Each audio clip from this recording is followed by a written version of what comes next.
Hey besties, welcome back to my channel. Today's video we are choosing my August TBR. This time I have my laptop and we're gonna spin a wheel. Perfect.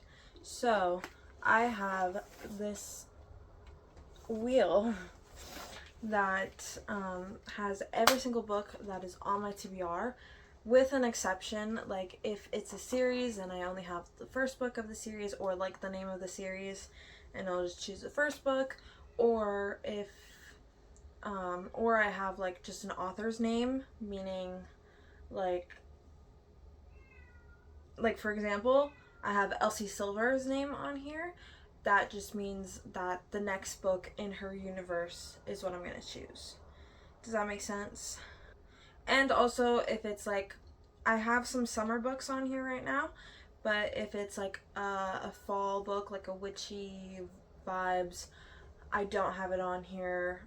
Same thing if it's like a Christmas book, or if it's whatever. So yeah, I do have a light, but I don't think it's like doing what I want it to do, so it's kind of like weird, you know? Yeah. Anyways, I do have a few books already on my TBR. So I for sure have these two books, Fragile Sanctuary by Catherine Cowles and Until I Get You by Claire Contreras, because I am bringing these to the truck rodeo. I leave on the 1st. Well, I leave on the 31st, but like at night or whatever. So I'm bringing this to the truck rodeo. So I'm for sure reading these two, just because I'm reading it with my friend that's there. So these two are for sure on my TBR.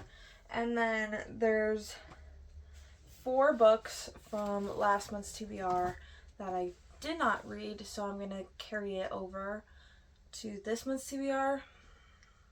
I don't think I'll get to it, but it's Say You'll Remember Me by Abby Jimenez, Phantasma by Kaylee Smith, Beach Read by Emily Henry, and Problematic Summer Romance by Ali Hazelwood. So we'll see if I get to those ones. Guys, this morning sucks, okay?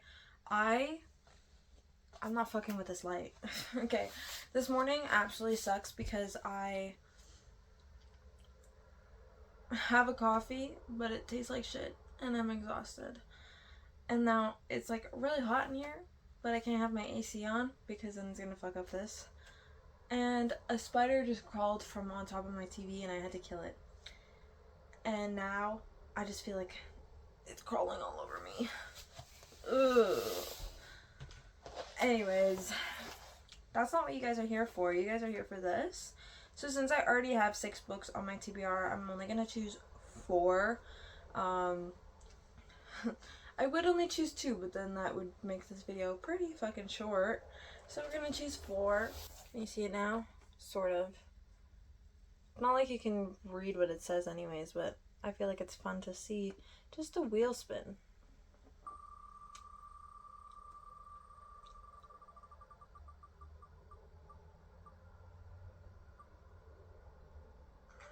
Divine Rivals. Okay. Where did I put that book? Alright. Divine Rivals by Rebecca Ross. I don't know what any of these books are about. I'm going to read the back. Or no, those are the praises. I'm going to read this part.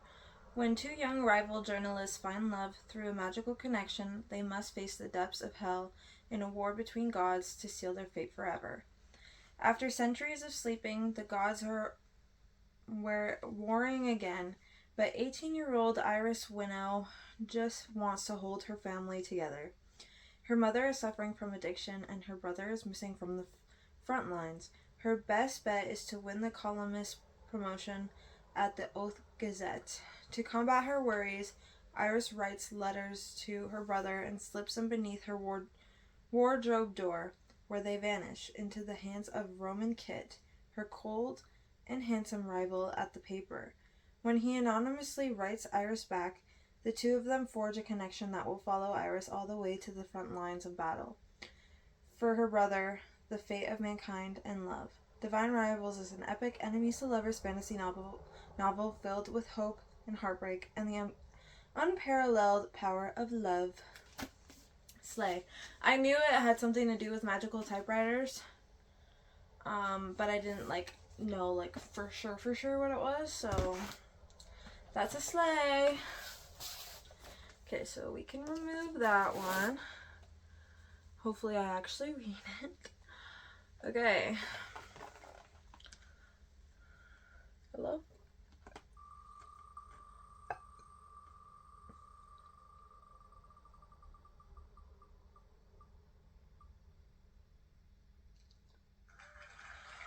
Knives, seasonings, and a dash of love. I haven't even thought of that book until now. This is what it looks like, if anybody was wondering. I literally bought it just because, the cover is cute.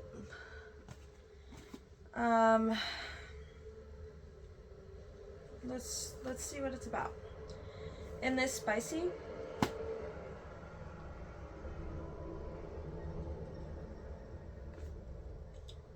guys, before you guys question why my hair looks like this, it's very humid over here right now, so my hair is, it's doing what it wants. Okay, anyways, in this spicy workplace romance, a hot-headed celebrity chef finds himself drawn to his inexperienced new hire, but when her bubbly attitude collides with his sharp edges, can they handle the heat, or will their love be a recipe for disaster? Alexander Chen is one of the most talented chefs to ever grace the culinary world of French hot cuisine. He rules his kitchen with an iron fist and a fiery temper, so it's no secret that if you can't handle the heat, he'll gladly toss you out with the trash. As one of the first Chinese-American chefs to claw his way to the top, he has a lot to prove and a massive chip on his shoulder. But he wasn't always like this. Eden Monroe, his newly hired sous chef, who may or may not have, parentheses, definitely, embellished her resume to land herself the job, knew him back when he still went by his real name, Chang. He used to be sweet and helpful and definitely not the second coming of the devil himself. Eden won't say anything, though, no matter how hot her curiosity burns, especially if it could cost her this job, which she needs if she has any hope of hiring a private detective to find something she lost long ago. All she has to do is fly under the radar. It's just a shame that she and her new boss butt heads more often than they fulfill orders. But what happens when things finally boil over and they discover the feelings between them are spicier than they ever imagined? Okay, interesting. Okay, next.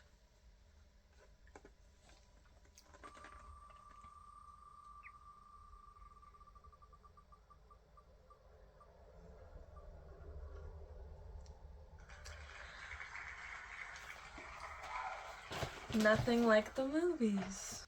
Nothing Like the Movies by Lynn Painter.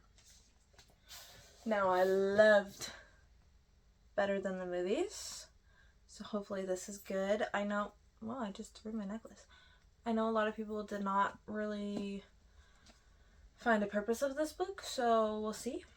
For a few beautiful months, Wes had his dream girl, the strong-willed girl next door, Liz. But right as the two were about to set off for college to start their freshman year together, tragedy struck.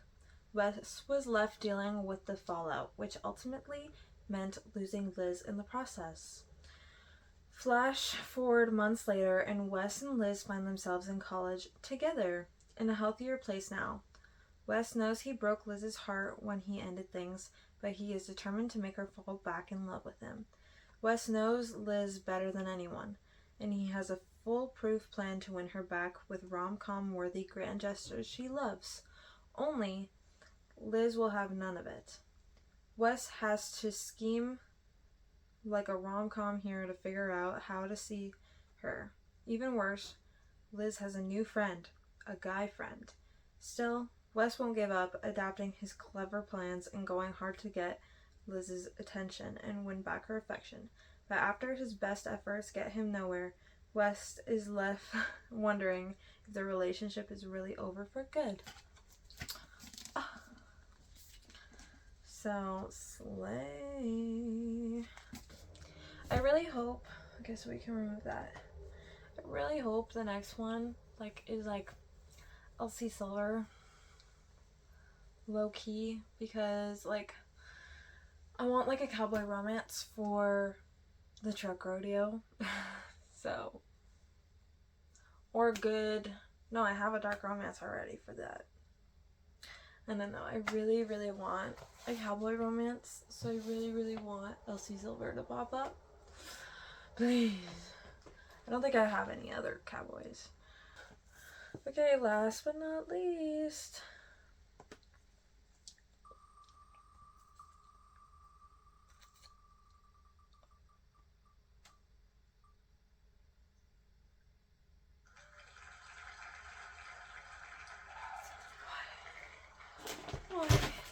Gothicana by Runix. Okay, let's read it.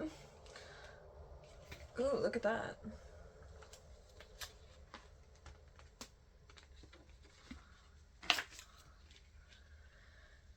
An unusual girl, an enigmatic man, an ancient castle. What could go wrong? An outcast her entire life, Corvina Clem is left adrift after losing her mother. When she receives the admission letter from the mysterious University of Venmore, she accepts it as a sign from the universe. The last thing she expects, though, is an old, secluded castle on top of a mountain riddled with secrets, deceit, and death. Vad Deverell is an enigma and enjoys being a closed book, but knows exactly everything that happens in the university. As a part-time professor working on his thesis, Vad has been around long enough to know the dangers the castle processes. And he knows the moment his path crosses with Corvina that she's dangerous to everything that he is. They shouldn't have caught each other's eyes. They cannot be, but a chill, including century-old mystery forces them to collide. People have disappeared every 5 years for more than 100 years. Corvina is getting clues to unraveling it all, and Vad needs to keep an eye on her. And so begins a tale of the mysterious, the morbid, the macabre, and a deep love that blossoms in the unlikeliest of places.